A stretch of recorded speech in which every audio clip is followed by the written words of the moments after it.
Pozdrav svima, danas ćemo pripremiti jedan jako jednostavan recept, rižu sa povrćem i hrskavu piletinu. Stavit ćemo jednu šolju za čaj riže i stavit ćemo isto jednu šolju povrća. To ćemo sve staviti u jednu šerpu, dodat ćemo 2 šolje vode i stavit ćemo da se kuha. To je to, začinite po želji. Ja dodajem vegetu, so i biber, to je sve što ja dodam od začina. Znači naspite onako lijepo vode da prekrije povrće i rižu. Povremeno provjerite, ako je potrebno dodajte još malo da bi vam ostala sočna riža.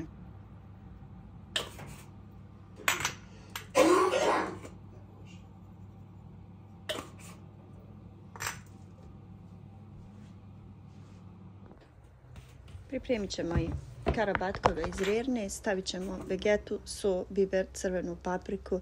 Sve ćemo to lijepo začiniti, dodati malo ulja, staviti u rernu ispod folije da nam se peče i to je to. Znači sasvim jednostavan jedan recept, danas brzinski.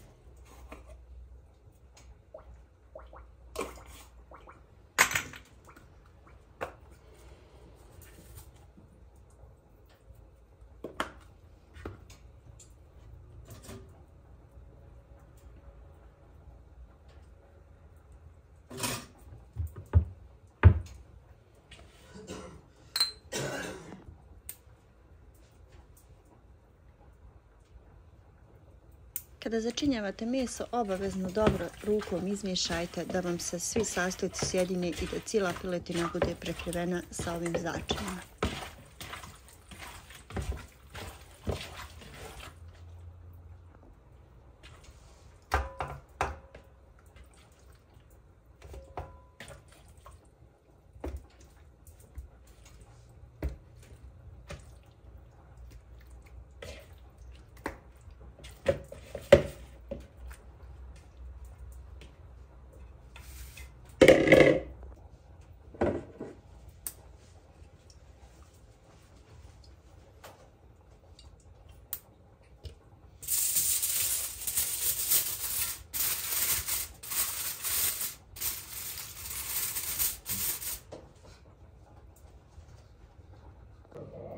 I evo, moj iftar je gotov. Pogledajte kako je piletina hrskava. Lijepo se ispekla, riža je jako sočna i to će danas biti naš iftar. Hvala vam što ste gledali ovaj moj video, nadam se da ćemo biti od pomoći.